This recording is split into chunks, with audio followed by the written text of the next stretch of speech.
네, 안녕하세요. 서영권의 투자일지입니다. 네, 오늘 살펴볼 종목은 GS라는 지주사입니다. 네, 일단 뭐 GS 같은 경우는 2분기 매출액 기준으로 봤을 때, 전년 대비해서 3.4% 증가하는 모습을 보여줬고요.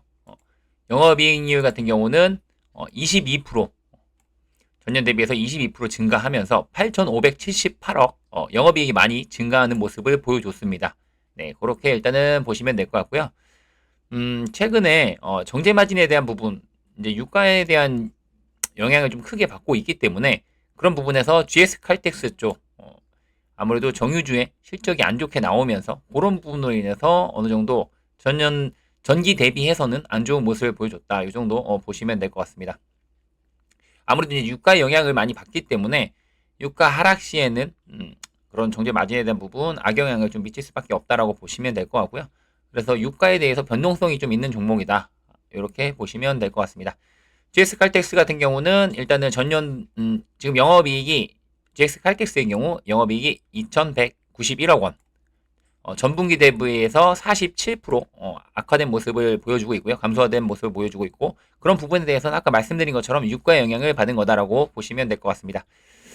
그리고 그 외의 종목들 지금 석유화학 부분은 좋게 양호한 모습을 보여주고 있고요. 흑자 전환되었을 것으로 예상이 되고 있고 그다음에 윤활유 부분 쪽도 아무래도 조금 거의 뭐 소폭이긴 하지만 조금 안 좋은 모습 보여주고 있습니다. 수익이 조금 줄어든 모습 보여주고 있습니다. 이런 부분에 대해서는 전통적으로 이제 계속 GS 같은 경우도 아무래도 GS 칼텍스가 정유주이고 그러다 보니까 아무래도 이제 유가에 영향을 많이 받는 부분이고 최근에 유가가 굉장히 좀 안 좋은 모습을 보여주고 있잖아요. 예, 그런 영향으로 인해서 사실상 순이익이 전분기 대비해서는 많이 줄어들었다는 부분 좀 보시면 될 것 같습니다. 그리고 뭐 GS 에너지 같은 경우는 보시면 마이너스 25% 정도거든요. 전분기 대비해서 줄어든 모습을 보여주고 있고 이런 것도 아무래도 이제 계절적인 영향에 대한 부분도 있고 그런 쪽으로 봤을 때 지금 에너지 쪽, 정유 쪽 그리고 좀 좋지 않은 그런 전분기 대비해서는 감소된 영업이익을 보여주고 있다는 부분 정도 보시면 될 것 같습니다. 네, 아무튼 뭐 그 정도만 보셔도 될 것 같고요. 전체적으로는 이익이 조금 전분기 대비해서는 줄어든 모습이다 정도 보시면 될 것 같습니다. 일단은 본격적으로 보시자면 GS 같은 경우는 지주사 중에서도 상당히 저평가된 지주사거든요. 다른 지주사들에 비해서 추가적인 어떻게 보면 좀 디스카운트가 많은 그런 종목이다라고 보시면 될 것 같습니다. 그 원인 중에 또 하나가 나중에 이따 말씀드리겠지만 GX 같은 경우는 지금 대주주에 대한 부분 지분이 53% 정도고 국민연금 7%, 7.4%이 정도 보시면 될 것 같고요. 그거 외에 외국인 지분까지 합치면 23.4%의 외국인 지분이 그러면 실질적인 유통 물량 자체가 15% 정도밖에 안 되기 때문에 15%도 안 되기 때문에 사실상 한번 이런 유통 물량이 적다라는 것 자체는 주가 상승에 대해서는 아무래도 그렇게 좋지 않은 방향으로 전개가 되거든요. 그런데 한 번 또 예전에 말씀드렸다시피 유통 물량이 적다는 건 반대로 얘기하면 한 번 상승세가 상승 추세로 접어들면 굉장히 탄력적으로 움직인다는 부분 말씀을 좀 드렸습니다. 예, 그렇게 일단은 뭐 보시면 될 것 같고요. 그래서 대주주의 지분이 높고 안정적이며 한번 유통 물량이 적기 때문에 한번 상승이 나오면 굉장히 탄력적으로 움직이는 종목이다 정도 그 정도만 알고 계시면 될 것 같고요. 그다음에 일단은 배당 수익률이 지금 5.2% 굉장히 높은 부분이거든요. 예, 이런 쪽으로 봤을 때는 배당 수익에 대한 부분도 생길 수 있다. 그래서 배당주로서의 매력도 굉장히 높은 종목이다. 이렇게 보시면 될 것 같습니다. 일단 뭐 실질적인 부분 보시면 작년 같은 경우도 매출에 대한 부분은 어느 정도 변동성이 좀 있어요. 그런데 그래도 어느 정도는 유지가 되는 모습이고 실질적으로 영업이익에 대한 부분이 좀 들쑥날쑥하죠. 아무래도 유가의 영향을 많이 받기 때문에 당기순이익이나 영업이익은 조금의 변화가 있다. 전년도 같은 경우는 조금 줄어든 모습을 보여줬거든요. 그래서 당연히 주가도 안 좋은 모습을 보여줬고 올해 예상되는 실적적인 부분은 전년과 비슷한 정도의 예상으로 실적이 나올 것으로 찍힐 것으로 예상이 되고 있습니다. 네.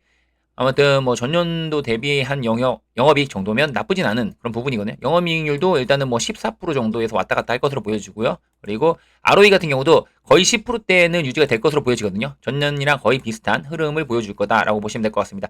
일단은 요즘에 저 PBR주 기업 밸류업 하면서 저 PBR주에 대한 얘기가 많이 나오는데 자산가치 대비해서 저평가된 정도를 나타내는 저 PBR 종목들 그런 거 얘기가 나오는데 어떻게 보면 자산 가치가 14만 원, 전년도 실적으로 봤을 때도 그렇고 자산 가치로 봤을 때 전년도 기준으로 봤을 때 14만 원 이상 되는 부분이기 때문에 지금 PBR 자체는 굉장히 낮은 상태라고 보시면 될 것 같습니다. 0.29 정도, 0.3 정도 되거든요. 예, 0.34 정도 되는데 굉장히 저 PBR 종목이다. 자산 가치에서 굉장히 자산 가치 대비해서 굉장히 저평가되는 상태다라고 보시면 될 것 같습니다. 그리고 아까 말씀드린 것처럼 배당 수익률도 5%가 넘기 때문에 그런 쪽으로 봤을 때 어떻게 보면 기업 밸류업에 가장 좀 적합한 그런 지주사가 아닌가라는 생각을 하거든요. 그래서 그런 부분 일단은 체크를 하시면 될 것 같고요. 실적 대비해서도 지금 뭐 주가 상태는 굉장히 저렴하다라고 보시면 될 것 같습니다. 제가 볼 때는 기본적으로 여기서 한 2배 정도는 가야 되는 부분인데 아직까지는 굉장히 좀 저평가된 상태다. 근데 그런 부분이 이런 정유에 대한 부분, 유가에 영향을 받는 부분도 있고요. 그리고 또 자회사인 GS건설이 최근에 좀 안 좋은 그런 불미스러운 사건이 생기면서 순살자이라는 사건이 생기면서 그거로 인해서 굉장히 전년에 적자 전환되고 그런 영향도 좀 있다라고 보시면 될 것 같습니다. 그래서 그런 부분도 영향이 있고 이제 그게 어느 정도 해소가 되는 올해 해소가 되는 모습이거든요. 그래서 최근에 GS건설이 급등이 나오는 걸 보시면 아시겠지만 이제 바닥을 찍고 반등이 나와주는 그런 구간이고 그런 쪽으로 봤을 때 GS 지주사인 GS 같은 경우도 원래 자리를 찾아갈 가능성이 좀 크다라고 보시면 될 것 같습니다. 최근에 수급상으로 봐도 기관이 연일 매수를 하면서 매집을 하는 모습을 보여주고 있거든요. 그래서 수급도 굉장히 안정적이다라는 부분 보시면 될 것 같습니다. 그동안 기관이 어떻게 보면 좀 조금씩 지분이 줄어드는 그런 모습이었는데 최근에 이제 6월 달부터 해서 굉장히 공격적으로 지분을 늘려가는 그런 모습을 보여주고 있거든요. 예, 그런 쪽으로 봤을 때 이게 건설주가 이제 살아나는 경기가 살아나는 거와 맞물려서 비슷한 흐름으로 전개가 되고 있다고 보시면 될 것 같습니다. 그래서 어떻게 보면 GS건설이 최근에 급등이 나오고 있잖아요. 그쪽과 어떻게 보면 좀 맞물려서 보시면 될 것 같습니다. 이건 이제 뭐 7월 달부터 굉장히 공격적으로 외국인과 기관의 매수가 들어오면서 급등이 나오고 있는 건데 그런 상황에서 봤을 때 GS도 좋은 흐름이 전개가 되고 있다. 같은 방향으로 가고 있다 정도 그렇게 보시면 될 것 같습니다. 그래서 아무튼 GS건설도 좋은 모습을 가고 있고 GS그룹도 좋은 모습으로 가고 있다. 전체적으로 이런 지금 GS그룹 자체가 나쁘지 않은 방향으로 전개가 되고 있다고 보시면 될 것 같습니다. 그리고 일단은 지금 보시면 가장 좋은 점은 어느 정도 주가 자체가 굉장히 좀 저렴하다라는 부분이거든요. 그런데 항상 이런 거에 대해서는 어떤 박스권을 좀 돌파할 때 좀 매매를 하시면 그런 기회비용을 최대한 아낄 수 있다라고 보시면 될 것 같습니다. 아무튼 그래서 사실상 요 종목은 지금 5만원대 밑에서는 제가 볼 때는 요거는 지금 49,000원 밑에서는 1차적으로 당연히 매수 관점으로 보셔도 될 것 같고요.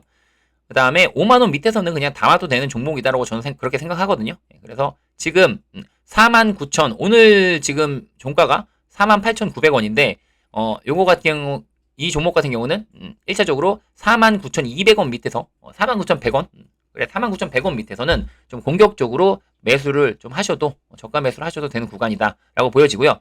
거기서 만약에 이제 추가적으로 이제 반등이 나오게 되면 5만 원 위에서도 2차적으로 일단은 추가로 지분을 조금 더 담으셔도 되는 분할 매수 관점으로 보셔도 되는 그런 종목이다라고 보시면 될 것 같습니다. 그래서 본격적인 반등에 대한 부분은 이제 5만 원 위에서 이제 시작이 될 거다라고 보여지고요. 5만 원 밑에서는 조금씩 모아간다는 전략으로 나가셔도 괜찮으실 것 같습니다. 그리고 아까 말씀드렸다시피 배당률이 5%가 넘기 때문에 이제 하반기로 갈수록 이제 3분기잖아요. 이제 좀 있으면 3분기 좀 있으면이 아니라 벌써 3분기인데 이런 상황에서 이제 하반기에는 아무래도 이제 배당주로서의 매력도 점점 연말로 갈수록 커질 거기 때문에 그런 쪽으로 봤을 때 배당 투자에 대한 부분도 굉장히 좋은 종목이다라고 보시면 될 것 같습니다. 그래서 사실상 요즘 뭐 두산도 그렇고 하나도 그렇고 그룹 전체들이 좋은 모습을 보여주고 있는데 그런 거에 비해서 GS그룹 같은 경우는 상대적으로 좀 많이 소외되어 있다는 부분 아무래도 그런 GS건설의 영향도 조금 있고 그리고 정유주들이 최근에 유가의 영향을 받았기 때문에 그런 부분에서 좀 좋지 않다라는 부분 그런 게 영향을 차지한 거다라고 보시면 될 것 같고요. 그런 거는 이제 하반기에 어느 정도 그런 저가에 대한 부분은 해소가 될 거다. 저평가에 대한 부분은 해소가 되면서 하반기에는 좀 좋은 모습을 보여줄 가능성이 굉장히 높은 종목이 GS다라고 좀 보시면 될 것 같습니다. 오늘 좀 종목에 대한 좀 설명이 좀 길어졌는데 한번 GS에 대해서 한번 보시고요. 수급적인 부분, 그 다음에 어떻게 보면 내재 가치, 그 다음에 높은 배당률, 그리고 아무래도 이제 GS건설도 그렇고 전체적으로 지금 GS그룹 자체가 이제 바닥권에서 반등이 나오는 그런 구간이다로 보시면 될 것 같습니다. 아무튼 이 종목에 대해서 한번 보시고요. 5만원 밑에서 매수 관점으로 한번 접근을 해보시면 괜찮으실 것 같습니다. 네, 오늘 방송도 들어주셔서 감사하고요. 오늘 하루 수고 많으셨습니다. 네, 다음 주에 또 다른 종목으로 찾아오도록 하겠습니다. 감사합니다.